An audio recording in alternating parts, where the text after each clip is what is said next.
Semitic Magic, Its Origins and Development by R. Campbell Thompson. I think we're in part D of chapter 2 here. With regard to the woman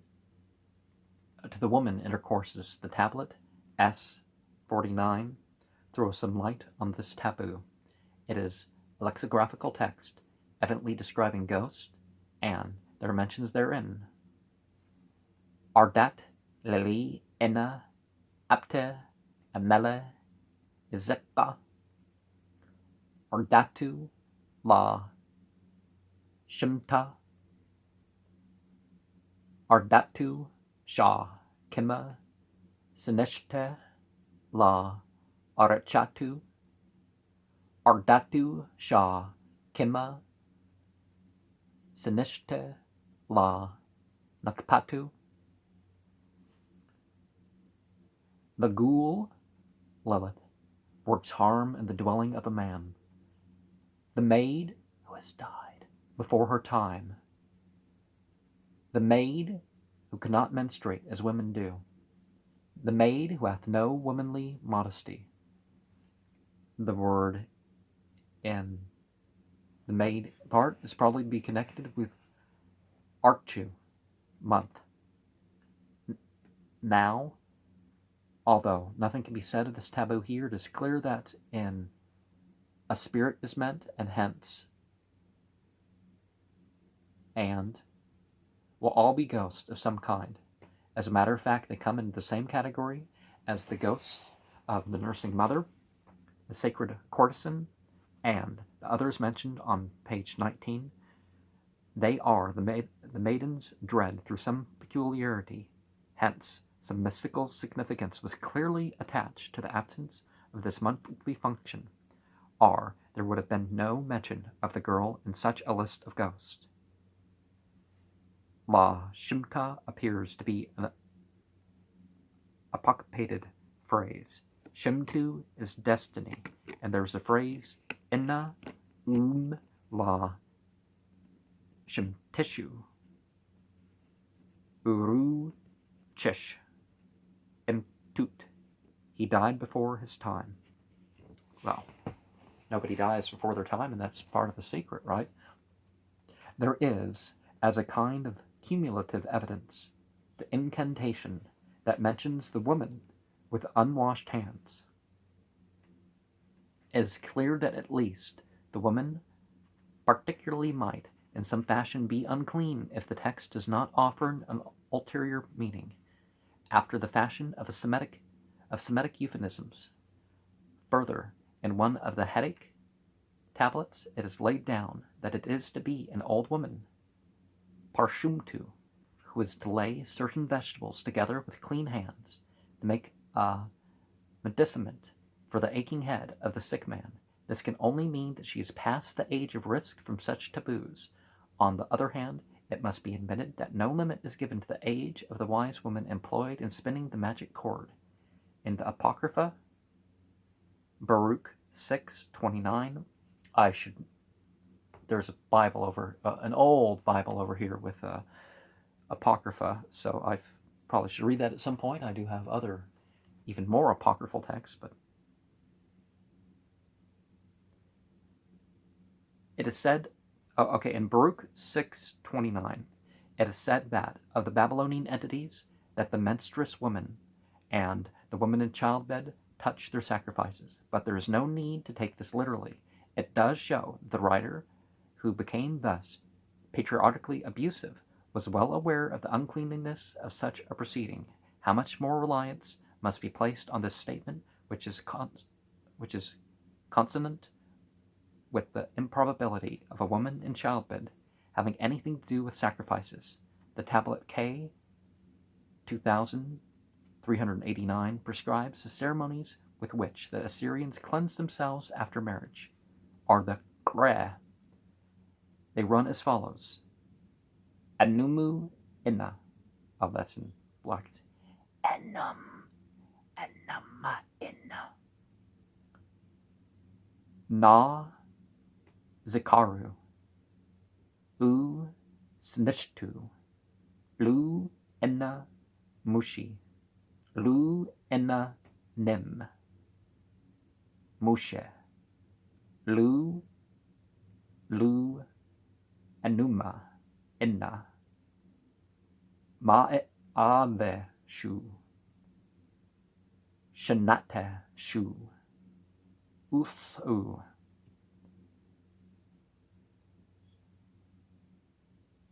Shiptu, Elu, Shamsu, Shar, Shamet,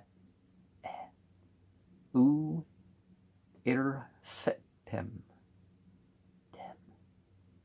Enim, Ma, Anuma, Amelu, Lu, Enna, Shute, Lu, Enna, Bari, Lu,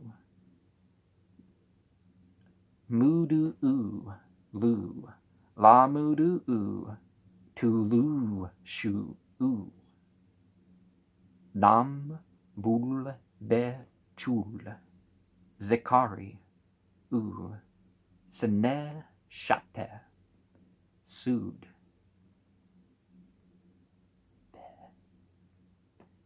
Anna, Acha, Mesh. Oh. Is this PL plural? Yeah.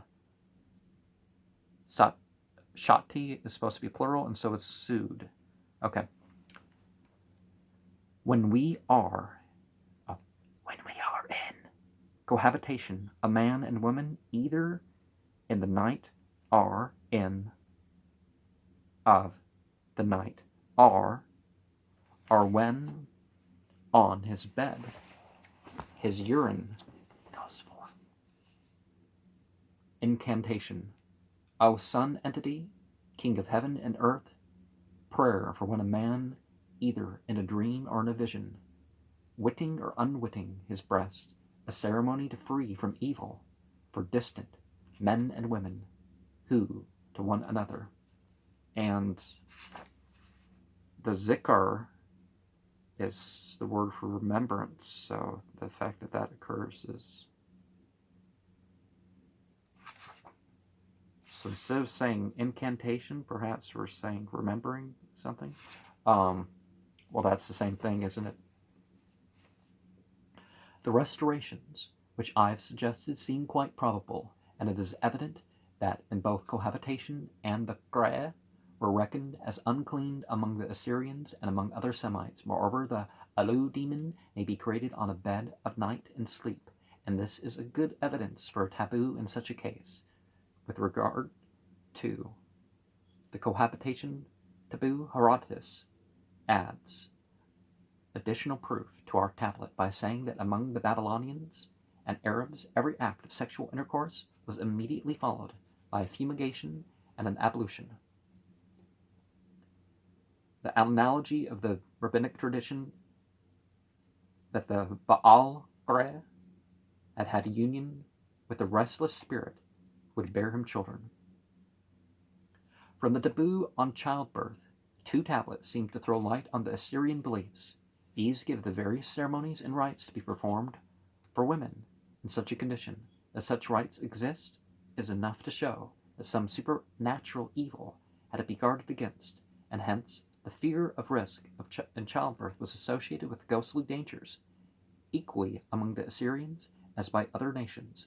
Moreover, when it is remembered that one of the Assyrian ghosts is the woman who has died in giving birth to a child, it requires little acumen to deduce that a woman in such a state was held to be in close relation with demoniac influences. It is the same form of argument that holds good for the corpse. The dead man becomes a ghost, potentially malignant to those who meddle with the body, which is therefore held to be taboo. It is now clear, I think, that the Semites in general considered a taboo to lie on a corpse, childbirth, menstruation, issues, or marriage. We can now proceed to the discussion of taboo as indicated in the Shurpu series by the word Mamet. In the Assyrian religion, the importance of the Mamet, which may be both a ban and an oath, is one of the most conspicuous ideas present. It is sung of peculiarity and a tablet beginning, Bon, bon, barrier that none can pass. Some of these things very explicitly passed into European tradition. That one in particular. Vincent Price, remember him using that one? Well, more detail to it, but being the description of the holy defense which the entities are able to provide for the faithful against the powers of darkness, a snare without escape set for evil. Water and flour appear to be used in the charm, and the connection with the holy water or host used as a defense against vampires is obvious. The shining waters of Ea and the net of Nesaba, the corn entity. Well, they didn't have kernels, any sort of grain, barley and wheat, and, seems to have been the custom defense about the patient, or perhaps the magician, with a ring of flour or meal as a magic circle, just as in the same way that the medieval sorcerers stood within a similarly charged ring when invoking spirits, as we can see in our introduction. Bon, barrier that none can pass, barrier the entities that none may break, barrier of heaven and earth that none can change, which no entity may annul, nor entity nor man can loose, a snare without escape, set for evil, a net whence none can issue forth, spread for evil, whence it be for evil spirit, or evil demon, or evil ghost, or evil devil, our evil entity, our evil fiend, our hag demon, our ghoul, our robber spirits, our phantom, our night wraith, our handmaiden of the phantom, our evil plague of the fever sickness, our unclean disease, which hath attacked the shining waters of Ea, may the snare of Ea catch it.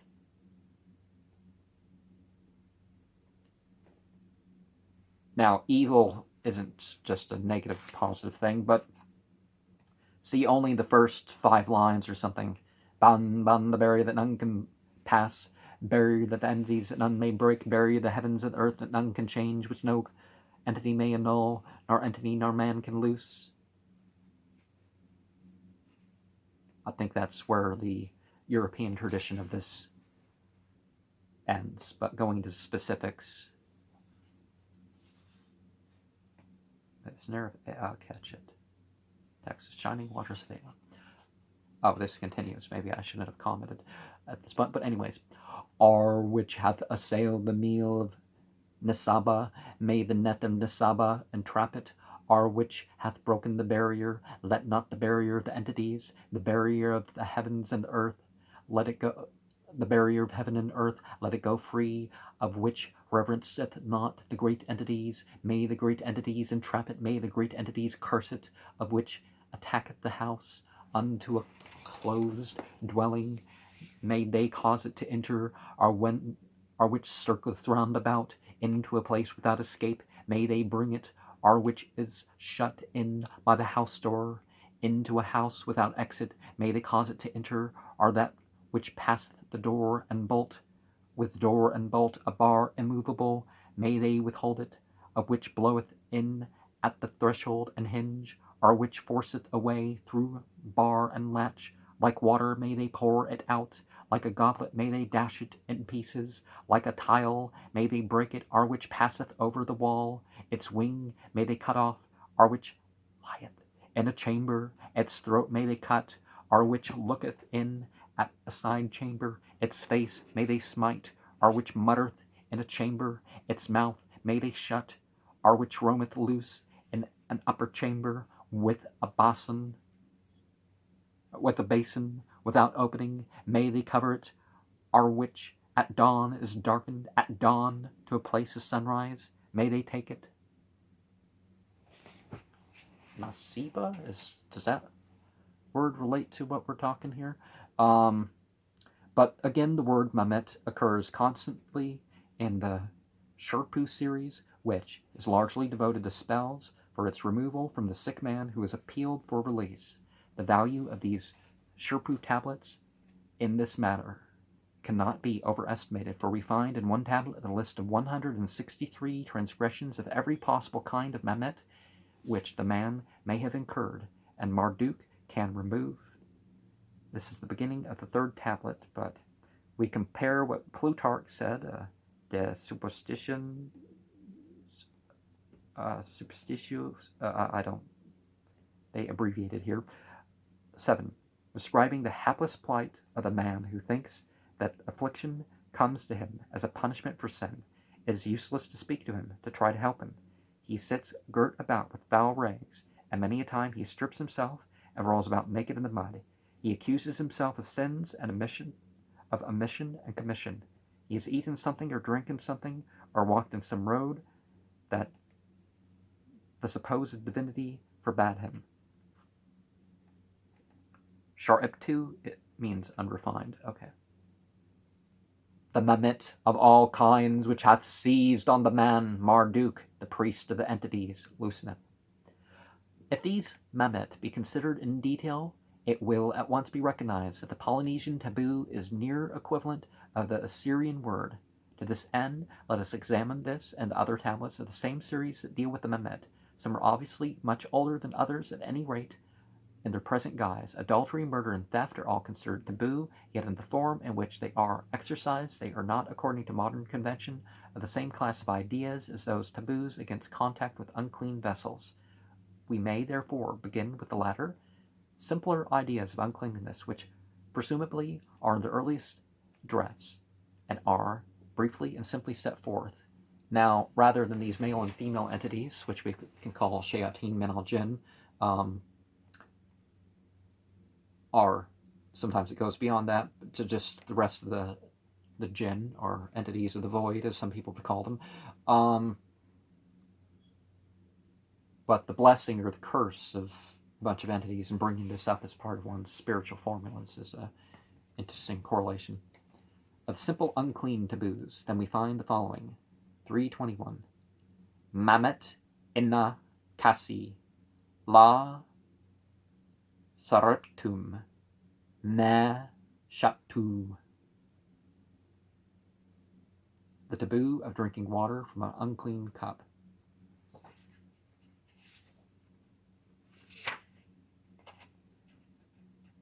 (322) Mamet Vrechete Nadana U Shah Alu.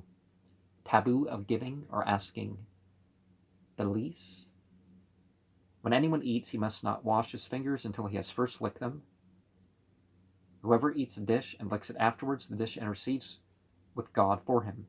Whoever eats from a plate and licks it afterwards, the dish says to him, "May God free you from hell, as you freed me from the devil's licking me." And this is something taught in Islam, that you're supposed to finish, if at all possible, the food that you have, and to dedicate everything to God, really, that everything's worth doing. Mamet, 114. Mamet, the previous was 100. It was 22. 114. Mamet enna userte machar samash aradu. The taboo of going out before the sun when atsur, and the translation of usurtu here, on which the sense of the line depends, is uncertain. It's not certain whether it's referring to the custom of preventing women intercourses and sick men from seeing the sun, or whether it is prohibition against appearing in the sun temple when unclean, or keep away from. And we're referred to Islam. We don't, keep away from and dirty is different terms and different ways of thinking. Shamash is used in this tablet as we should see the word sun. Usurtu is the word translated as barrier in the second line of the tablet of the band quoted above. Zimmern in the Sherpu tablet translates it as Zerber Kreis. I think, however, that it is quite possible to hold this other view. 115. Mamet Tamu Amelu Lapatu. The taboo of touching a man when one is banned. Unclean. 116. Mamet Tamu Batsu Ana Elahu Elu Eshtar Tarasu. Or is it Tarasu. I'm not sure if there's supposed to be the mark because it's not a dot. There's kind of like it could be a printing error of some kind, but it's not the sh. So it's one of them. The taboo of making prayer to an entity, to a male or female entity when one is banned. There's a lot of this in the New Age of stepping away from acts of worship when there's issues going on. That kind of sounds suspicious. 117. Mamet Eta Tami Dababu. The taboo of holding converse with one under a ban. 118. Mamet Akale Tami Akalu. The taboo of eating the bread of one under a ban. 119. Mamet Me Tami Shaku. Long. Sorry. The taboo of drinking the water of one under a ban. 120. Mamet Rechita Tami Shatu.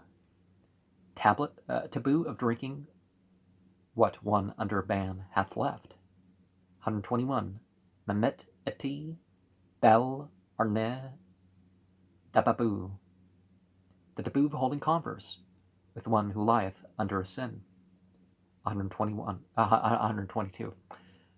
Mamet Akali Bel Arne Akalu.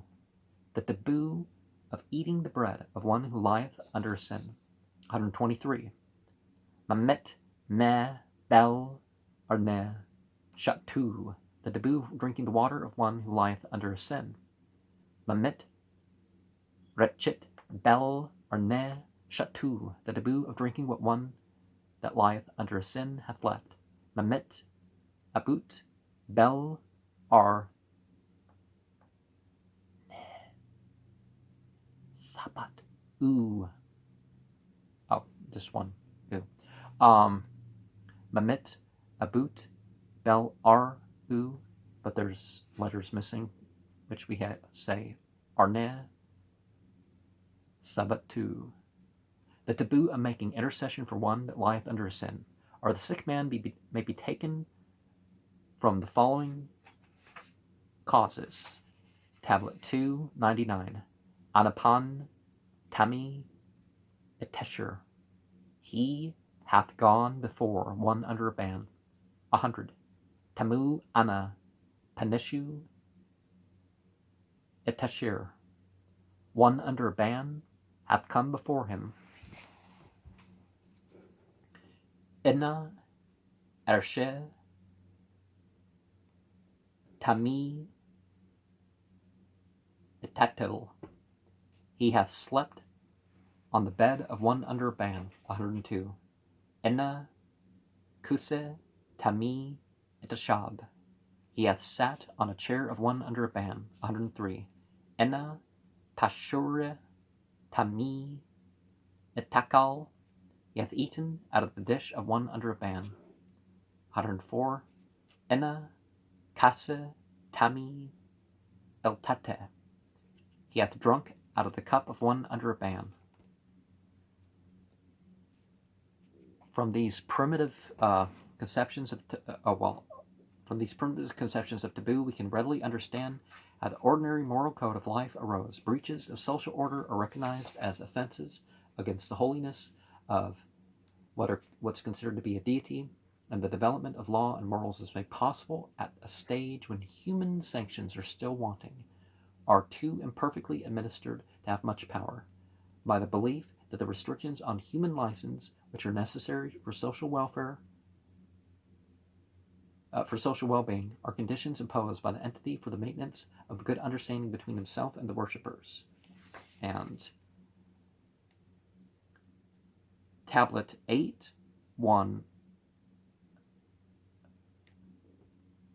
44, Ete, Mamet, Kuse, Shubte, Ershe, Ma'e Ale, Utamu, From the taboo of the chair, stool, bed, couch, and one under a ban of may they free him.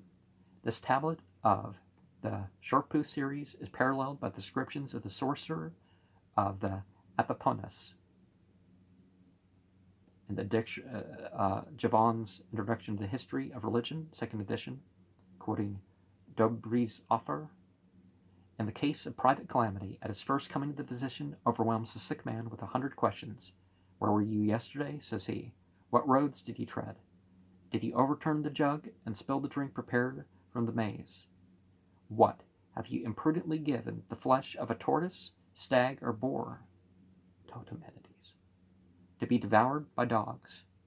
Should the sick man confess to having done any of these things, it as well, replies the physician, we have discovered the cause of your disorder. It is to this, therefore, that we must refer the reason for the heterogeneous taboos in the Shorpu tablets. When we find side by side with the contagious taboos of uncleanliness what is to us more moral side of the holy taboos, adultery, murder, theft, and even the stirring up of strife, the very commingling of such taboos, which were all believed to be in their breach the reason for disease, else the Shorpu would never have been written, shows much light, first, on the relatively high danger from unclean contagion, as from the deadly sins, and secondly, the consumption of sin as it originated in the Semitic mind. I have gone thus fully into the meaning of Mamet, that there may be no doubt as to the actual sense of the word. It is a savage taboo in all its power. In another tablet, although no mention is made from the Mamet, the man, or probably more the priest, from 110, has come under a taboo of uncleanliness.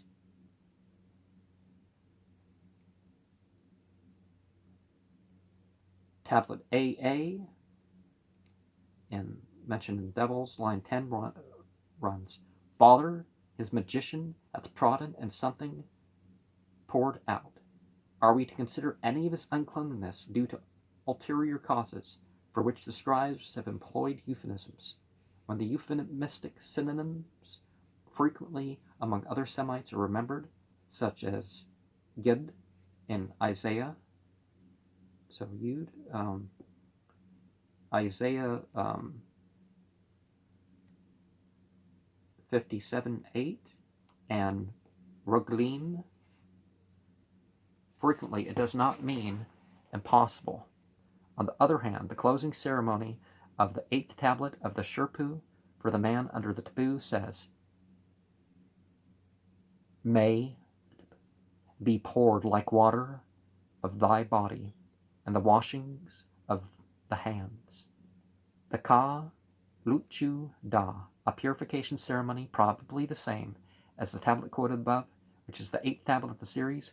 Luchka is prescribed in K 2519 as advisable if the entity vouchsafes no answer in the omens which the seer is observing.